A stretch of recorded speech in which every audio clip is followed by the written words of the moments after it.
¿Listos para empezar? Hola, soy Esther. El verano pasado entré sana al hospital y me operaron 3 veces en 2 semanas. Bienvenidos a Postoperatorio. Hoy vamos a hablar de pedir perdón. Fácil parece cuando no te toca a ti hacerlo, ¿verdad? Qué difícil es cuando sí que te toca a ti. Es algo que muchos se lo toman a ligera y muchos le dan una gran importancia porque de hecho es que la tiene. Pero vamos a hablar de qué procesos ocurren tanto cuando uno tiene que pedir perdón como recibirlo, porque son dos procesos totalmente diferentes. Y lo que le está pasando a cada uno no tiene nada que ver. Vamos a verlo desde las dos perspectivas más generales, desde cuando te toca a ti pedir perdón y qué es lo que te sucede y por qué es tan difícil, y cuando eres tú el que tienes que recibir el perdón o sientes que tienes que recibirlo, qué cosas te afectan ahí dentro. Empecemos por todos los procesos de la persona que tendría que pedir perdón, ¿vale? Porque muchas veces el no querer pedir perdón no es tanto orgullo o ego, que sí, puede que haya cositas de esas por ahí, pero hay otros procesos más fuertes que no conocemos para nada que están actuando. Lo primero de todo, cuando una persona debería pedir perdón y no lo quiere pedir, es porque amenaza su autoconcepto, ¿vale? ¿Qué es el autoconcepto? Es como la idea que tenemos nosotros de nosotros mismos, esa descripción que tenemos en nuestra cabeza de cómo somos nosotros. Pues yo me considero una persona amable, amiga de mis amigos, bastante empática, que le gusta ayudar. Entonces, si de repente viene una persona y me echa en cara o me empieza a decir, es que no me estás ayudando con esto, o sea, a lo mejor a mí me machaca bastante y reacciono como, no, no, no, yo sí que soy una persona que ayuda, ¿vale? Mi autoconcepto es que sí estoy ayudando. Pero tú me estás diciendo que no. Ahí hay algo ya que empieza a chocar. Entonces, claro, nuestro cerebro está constantemente buscando información y rechazando información para hacer que ese autoconcepto que tenemos de nosotros mismos sea algo coherente y sea algo continuo, ¿vale? Que no vaya cambiando cada día. Pues hoy voy a ser una persona súper crítica y hoy voy a ser muy amable. Pues no, ¿vale? Tiene que haber ahí una coherencia. Entonces, cuando hay alguna situación social que amenaza esa idea, reaccionamos de diferentes maneras. Además, es que el cerebro lo recibe como una amenaza, como un peligro del que se tiene que deshacer. Básicamente, el cerebro está generando resistencias todo el rato a ese tipo de amenazas. No, yo soy una persona súper amable. ¿Qué dices? Que te he hecho daño, que te atacas sentimientos y yo nunca quiero atacar tus sentimientos. No he sido yo. Vergüenza versus la culpa. Esto es una cosa que descubrí en psicología poco después de empezar, que no tiene nada que ver la vergüenza y la culpa. Son dos emociones totalmente diferentes y ambas actúan de una manera muy diferente. Y de hecho la vergüenza sirve muchísimo más para cambiar el comportamiento humano que la culpa. La culpa, aunque es incómoda, es de una manera constructiva. Te orienta hacia la reparación. Cuando sientes la culpa de algo muchas veces es que lo quieres, bueno, vamos a poner muy entre comillas esta frase, ¿vale? Es que lo quieres arreglar, quieres que no vuelva a suceder. Sin embargo, en la vergüenza es una emoción que todo depende del grado, obviamente, pero puede llegar a ser muchísimo más tóxica. Cuando algo te da vergüenza, te sientes amenazado, lo que quieres es o salir huyendo o empiezas a atacar, si no, mira cómo reacciona la gente cuando algo le da vergüenza, cuando pasa algo y otros se están riendo de esa persona, o quieren salir huyendo o, o- o empiezan a atacar en respuesta de eso, o en este caso la tercera opción sería atacarse a sí mismo. Ahí el cerebro entra en pánico, le afecta el autoconcepto. Las respuestas típicas es huir, atacar a los otros o atacarte a ti mismo. Esas son las tres opciones. Huir, desaparecer, evitar esa persona, hacer ghosting, cambiar de tema, salir de ahí y no enfrentarte literal y físicamente al problema, ¿vale? Atacar al otro. Yo he hecho esto, pero es que tú has hecho esto antes y es que tú has hecho no sé qué y tú has hecho no sé cuántos. Y eso es al final te estás defendiendo, al final es un animal salvaje que no está queriendo procesar lo que hace y lo que hace simplemente es estar defendiendo, dando mordiscos. Pues tú haces no sé qué, tú haces no sé cuántos, y tú haces todo, ¿verdad? ¿Aquí sí? La última, atacarme a mí mismo. Empiezas con la autocrítica, te empiezas a hundir, que en realidad tampoco sirve para reparar nada. Es más paralizante, es más, pues Dios mío, es que tienes razón, qué horrible soy una persona. ¿No conocéis siempre a alguien que está todo el rato pidiendo perdón, pero achacándose a sí mismo, no perdón en plan reales? sino perdón más tipo, sí, lo siento muchísimo, es que soy un desastre, ¿cómo puedo hacer? Y así como que tampoco es otro mecanismo de defensa para que tú no le machaques o que tú no tal, porque al final ya lo está haciendo él, ¿no? Madre mía, el calor que hace, que tengo aquí a los gatos tumbados en el suelo. Aquí tenemos una alfombra y tenemos un sillón que es precioso, pero da un poquito de calor para estas temperaturas. Entonces han decidido que por lo menos estos meses de grabación van a estar en el suelo. Ya si es en invierno podemos acurrucarnos. Ninguna de estas opciones, ninguna de estas formas de conducta son realmente útiles porque no nos sirven para procesar el perdón ni por un lado ni por otro. Y de hecho la vergüenza lo que te hace es que te estás centrando todo el rato en ti mismo sin estar pensando en el daño que le estás haciendo a las otras personas, porque estás pensando todo el rato en cómo te afecta a ti eso que te han dicho, eso que has recibido. Todo esto es inconsciente, ¿vale? No todo el mundo de manera consciente se da cuenta de todo lo que está pasando, pero de manera inconsciente sí que sucede todo esto. Curiosamente, las personas que han crecido en un ambiente en el que la mayoría de los fallos se tomaban de una manera mucho más grandes y generales, que si tirabas algo no era que, uy, qué despiste he tenido, sino eres un desastre, es que no sabes hacer nada bien, es que cualquier fallo ya es algo general y no sirves para nada, eres un inútil.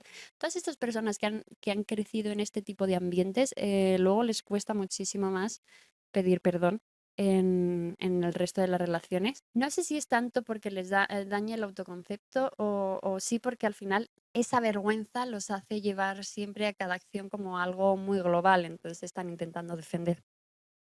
Que eso no significa que deban hacerlo, pero al final es lo que han aprendido desde niños. Y tiene sentido, ¿no? Todos tenemos nuestras reacciones tóxicas en algunas situaciones o en otras.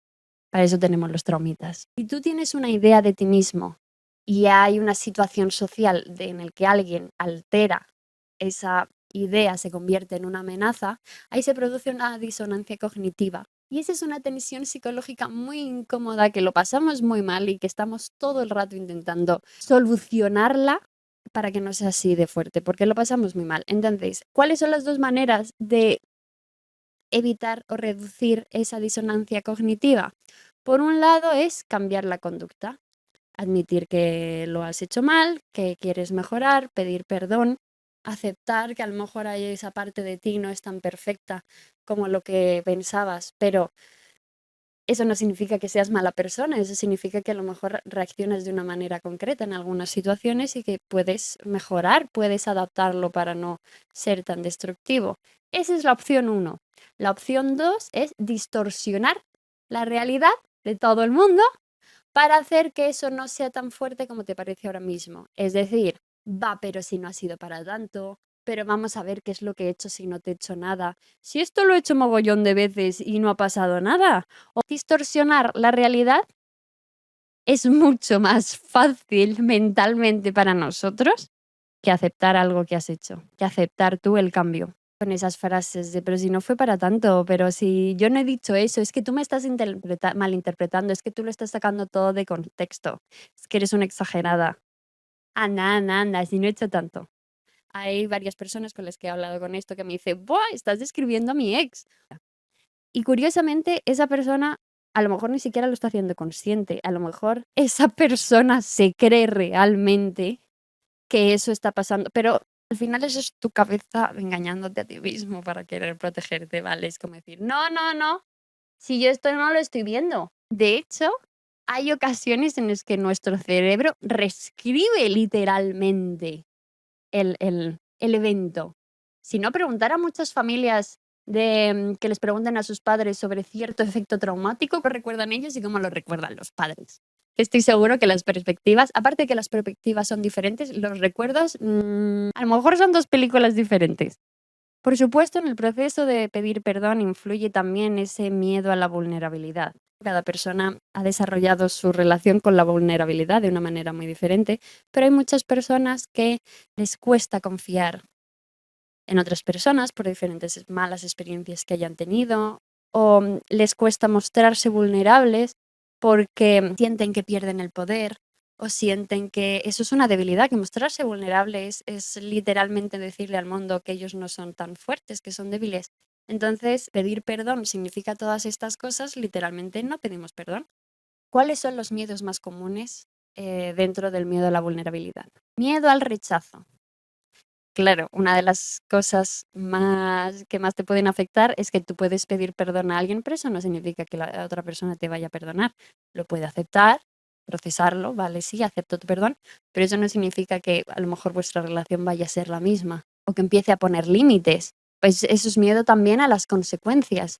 A lo mejor yo quiero pedir perdón, pero la otra persona todavía no está lista, entonces me rechaza. Uf, encima que me he puesto vulnerable. Encima que he venido aquí y no aceptas mi perdón, pues ya no te perdono, porque ya no he pedido perdón, porque me da igual todo, porque encima que vengo, si te vas a hacer ahí la digna, pues me da igual. Bla, bla, bla. De hecho, esto es muy peligroso en las relaciones interpersonales, en las relaciones de pareja, porque hay muchas personas que cuando se cabrean está el modo de, no, pues yo no pienso ir a pedirte perdón, no pienso ir arrastrándote a mí, perdona. Pedir perdón a la persona que quieres, ¿lo estás considerando que te estás arrastrando? ¿Lo estás considerando una humillación? Pues ahí hay algo que no está bien. No sé, tú querrías estar con una persona que no en ningún momento, no sé, se va a disculpar. O tú, ¿sabes lo horrible que tiene que ser tener todo el rato esa tensión porque no eres capaz de disculparte? Vamos a cambiarlo de ser capaz o no eres capaz, porque no es tanto, como lo hemos visto, no es algo consciente que tú digas estás haciendo esto, es más bien como conocerte y haberte adaptado a tanto lo que tú necesitas como esto de la vulnerabilidad y de pedir perdón. Me gustaría hacer un hincapié en especialmente esas atmósferas de ambiente masculino, de energía masculina, porque a ellos son los primeros a los que se le enseña que la vulnerabilidad es mala y que es algo horrible. Entonces, si la vulnerabilidad es algo que tienes que evitar, pero a la vez estamos queriendo que pidan perdón, que admitan ciertos errores que has podido hacer sin querer o queriendo, pero que hagas una acción real para solucionarlo. Si literalmente a un grupo de personas, me da igual quiénes sean, se les enseña que ser vulnerable es malo y no hay que pedir perdón, ¿a dónde vamos con esto? La trampa del perdón estratégico. Claro, aquí estamos todo el rato hablando de que hay alguien que quiere evitar esa conversación o evitar el aceptar la responsabilidad. Pero hay otras personas que tienen la estrategia contraria. El efecto contrario es estar diciendo, perdón, perdón, perdón, lo siento muchísimo, es que es verdad, tenéis razón, no volver a repetir, lo siento, perdona, perdóname, de verdad que no.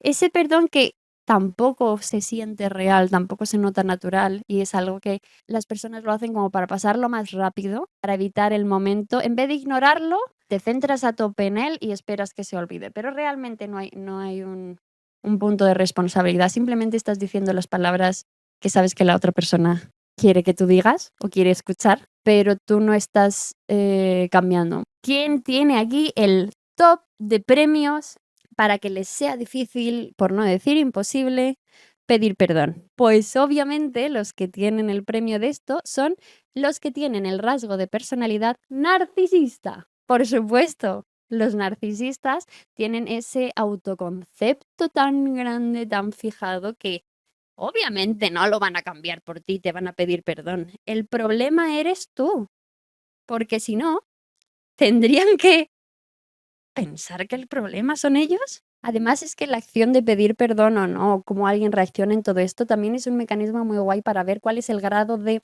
rigidez del yo que tenemos nosotros mismos. Hay gente que tiene una imagen de sí misma tan fija y tan delicada que necesita como muchas capas de protección y cualquier cosa que pase es como una pequeña grieta dentro de esa protección y ya saltan las alarmas y dices, Dios mío, será vivir dentro de tu cabeza? No quiero saberlo.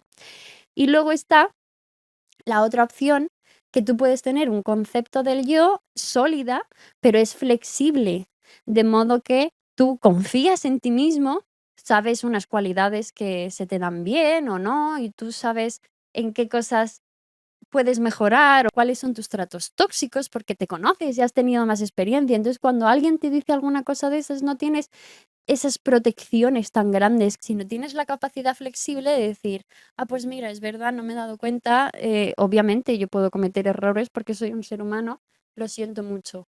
Y cuando tienes esa mentalidad es muchísimo más fácil pedir perdón porque no eres un ser humano que obviamente también se equivoca y aunque tengas intenciones buenas con todo el mundo, hay cosas que reaccionan mal. Entonces, No pasa nada, pide perdón. Esto le tiene que estar frustrando mogollón a mi chico, porque él muchas veces me dice que a mí me cuesta mucho pedir perdón o pedirle perdón a él en ciertas situaciones que vivimos. Y yo no estoy para nada de acuerdo. Yo soy una persona que a mí se me da bien, a ver, bien, que no creo que bien se le dé a nadie, me cuesta, pero creo que me resulta más fácil pedir perdón. Mi problema con él o en nuestra relación es que la manera en la que él reacciona y en la manera en la que él me lo comunica. Pues porque a lo mejor él ha hecho o yo he hecho algo y él se ha cabreado y para él es modo, no, porque has hecho esto mal y me tienes que pedir perdón y entonces me calmaré. Y yo es como, no, perdona, cariño, te calmas, me comunicas las cosas en voz alta para que yo también me entere y ahí te pido perdón. Pero es bastante irrealista también pensar que todo el mundo sabe frenar sus sentimientos y racionalizarlos y tal. Entonces, bueno, poco a poco, que es lo importante. La vista desde que lo recibe, ¿cómo es cuando eres tú el que tienes que recibir ese perdón? Alguien te ha hecho daño, ¿qué es todo lo que te ocurre dentro de ti? Porque no tiene absolutamente nada que ver con lo que le estaba pasando a la otra persona. De hecho, lo gracioso es que no tiene nada que ver ambos procesos, pero son súper necesarios los dos. Antes de nada, vamos a explicar qué es lo que sucede cuando alguien te hace daño. Primero, dolor emocional real. Eso que dice mucha gente, no es lo mismo dolor físico que dolor psicológico. Neurológicamente hablando, que alguien te traicione duele físicamente. El cerebro lo muestra como dolor físico. Ruptura del sentido de seguridad, sobre todo cuando alguien el que te ha hecho daño es alguien de tu familia, es un amigo muy cercano, es tu pareja, es una persona que durante mucho tiempo tú le consideras ese lugar de seguridad, pero de repente ha hecho algo que te hace daño, entonces se rompe esas expectativas. Ahora de repente esa persona te ha hecho mucho daño, entonces a ti eso te genera mucha desorientación. Rumiación. El cerebro tiende a repetir una y otra vez y otra los eventos que han sucedido, que es un poco tortura porque yo tengo la tendencia ya de por sí de rumiarlo todo, de rumiar no solo esto, sino cualquier error que pueda pasar en el día a día. Entonces es agotador, es una práctica agotadora. ¿Pero por qué hace el cerebro esto? El cerebro no para de rumiar el evento porque está intentando darle sentido, está intentando buscar cómo ha pasado, cuándo ha pasado, cómo poder evitar que pase la próxima vez. ¿En qué momento ha saltado todo esto y hemos acabado aquí? Y se produce la activación del sistema de amenaza, es decir, tu sistema nervioso responde en modo alerta. Cosa curiosa de esto es que nosotros tenemos un mecanismo maravilloso en nuestro cuerpo, un sistema nervioso que está perfectamente desde hace siglos, está perfectamente dedicado a reaccionar a esa amenaza. Antes eran depredadores animales, ahora tenemos otros tipos de amenaza, pero nuestro cuerpo sigue reaccionando igual. ¿Cuál es el problema? Que ese sistema está creado para durar poco tiempo, porque requiere mucha energía. Entonces, hay algunos procesos que se paran, hay unos procesos que se aceleran, empieza a moverse más la sangre por el cuerpo. Ese mecanismo de estrés que tú eres capaz de aguantar dura solo un tiempo. Puedes a lo mejor estar unos días así, estás así una semana, pero en cuanto llevas varias semanas o varios meses con ese nivel de estrés, con ese sistema de alerta, de amenaza, empiezas a ver daños o mal funcionamiento a tu organismo porque no está preparado. De hecho, cuando el sistema nervioso se pone en modo alerta, se pone en modo estrés, se desactiva el sistema inmune. Por eso, ¿nos ha pasado alguna vez que a lo mejor lleváis esas últimas semanas que estáis estudiando para el examen o artistas como yo en esos procesos de ensayo el último mes, las últimas semanas antes de empezar y cuando por fin estrenáis o cuando por fin pasa ese evento, os sale un herpes aquí labial o os constipáis y os ponéis malos o empezáis a vomitar? Eso es porque, o sea, vuestro cuerpo ha estado aguantando a través de esa tensión, pero en cuanto ya por fin la relajamos, lo sientes todo porque el sistema inmune, o sea, ahí no está funcionando el sistema inmune, porque requería que la energía estuviese en otro lado. Restauración de la dignidad. Porque cuando una persona, alguien que quieres sobre todo, te hace daño, ahí hay una parte que tú no esperabas que esa persona en la que confiabas te hiciera daño de esa manera.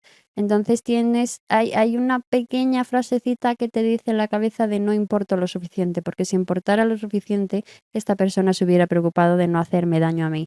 Por ejemplo, no sé si alguno de los presentes han visto cómo conocí a vuestra madre. Hay un momento en el que Barney, que es como el ligón del grupo, se enrolla con otra chica del grupo, que es Robin, que es la exnovia de un amigo suyo, de Ted Mosby, y se lo querían ocultar a él porque pues, se sentían una traición, ¿no? El mejor amigo enrollándose con la ex de su amigo y la amiga y ex enrollándose con el mejor amigo de su ex y amigo, un jaleo. Entonces, cuando por fin se entera, porque obviamente es una sitcom y se enteran, él no está tan cabreado con ella. Pero que su mejor amigo se enrollase con su exnovia, sí, porque de hecho hay una frase que dice, con todas las cosas malas que te he visto hacer, que he visto hacer a los demás, pensaba que yo era el límite. Y pensaba que yo era, porque pensabas que tú le importabas lo suficiente para que no te hiciera daño. Y acaba de demostrarte que no es así. Pero como cuando es a ti al que te hacen daño, dices, wow, no soy lo suficiente para que lo haya detenido. Pero si alguien te pide disculpas, ahí te está admitiendo decir, está mal lo que he hecho, sí que eres suficiente, porque sí te mereces esta disculpa, porque el que ha actuado mal he sido yo. Y lo siento. Sin embargo, si la persona reacciona como, va, no es tan importante, ¿qué más da? ¿No? Si es que estás exagerando, si porque has perdonado a una y a mí no, tío. Sin embargo, una cosa es aceptar una disculpa y otra cosa es perdonar. Porque podemos aceptar una disculpa, que eso es algo social, y otra cosa es que tú luego quieras olvidar todo lo que haya pasado. Perdonar no implica reconciliarse con esa persona, ni olvidar lo que ha ocurrido, ni minimizar el fallo, ni tolerar que se repita. Eres tú, de hecho, el que eliges seguir teniendo a esa persona en tu vida, porque el que tú aceptes esa disculpa no significa que, vale, ya borrón y cuenta nueva. Sin embargo, el perdonar sí que implica soltar ese peso de ese resentimiento activo, dejar de organizar tu vida en torno a esa herida emocional. ¿Qué es lo que ocurre cuando alguien te hace daño y no te pide perdón? Yo no, porque soy hija única. Pero muchas personas con hermanos, me imagino que no todo se solucionará cuando sois niños. ¿Qué pasa cuando una persona no te pide perdón o cuando tú no quieres perdonar a esa persona? No es que no hayas querido solucionarlo, es que lo habéis dejado pasar y eso se queda ahí, es estancado, y ese es el resentimiento, ese resquemor que se queda cuando una persona no ha resuelto el conflicto. Ese resentimiento, esa rabia almacenada, es una emoción que surge cuando sentimos que hay una injusticia que debería ser resuelta. Yo estoy experimentando un montón con esta sensación. Resulta que tengo ese alma de justiciera con las situaciones sociales de mi alrededor y muchas veces me enciendo demasiado rápido. Es decir, es que esto no es así y esto es injusto, debería hacerse así, pero es como, cariño, no puedes arreglar el mundo entero tú sola. Cuando ese resentimiento se cronifica, pasan tres cosas, por lo menos en tres ámbitos diferentes. Psicológicamente se mantiene el estado de alerta, como me has dicho antes, entonces aumenta la irritabilidad, la desconfianza generalizada y además es algo que te puede provocar ansiedad y depresión. Encima el otro te hace daño y acabas tú con depresión. Ese resentimiento, ese estrés crónico que te provoca cuando ya se afianza, se ha demostrado que físicamente tiene efectos en la calidad del sueño, efectos cardiovasculares y efectos sobre el sistema inmune, que no funcionan tan bien. A nivel de relaciones, te afecta a otras relaciones porque ya tienes ese puntito de desconfianza que no te deja ser vulnerable porque piensas que te van a volver a hacer daño, o ciertos patrones de desconfianza que acabas fijando porque está todo alrededor de esa herida que nunca se ha llegado a solucionar, a cumplir. De hecho, hay una frase que me encanta, que no sé de quién es porque lo he visto en diferentes sitios y está atribuido como a diferentes psicólogos, que es sobre el resentimiento, que dice, guardar resentimiento es como tomar veneno y esperar que la otra persona se muera. Y es que es totalmente cierto, es esta rabia, es este dolor, es esa injusticia que sientes que estás dentro de ti y dices, es que voy a acabar con esta persona. Bebes veneno porque tú no puedes controlar a otros, solo te controlas a ti, pero esperas que le haga daño al otro, pero el único que sufre eres tú. Porque a veces no podemos perdonar aunque queramos. A lo mejor el daño es mucho más grande de lo que podemos procesar. A lo mejor es algo que se ha repetido. Es mucho más difícil perdonar patrones que perdonar a hechos aislados. Cuando estaba en la universidad, una de las profesoras le llamó la atención a alguien en clase porque estaba hablando o estaba molestando y esa alumna, creo que fue, respondió como, ay sí, perdón, profe, lo siento. Y mi profesora respondió, no me pidas disculpas, cambia, porque si me pides disculpas y no la cambias, tus disculpas no significan nada. Y yo dije, wow, tiene toda la razón esta mujer, Dios mío. Entonces, yo también se lo digo un poco a mis niños. Obviamente mucho más dulce, mucho más así, porque son niños pequeños, pero es como, si pides perdón y luego sigues hablando, tu perdón no significa nada. No significa nada para mí. Prometo que trato a los niños bien, ¿vale? En general me quieren mucho. Si esa disculpa no llega, es muchísimo más difícil que tú puedas perdonar.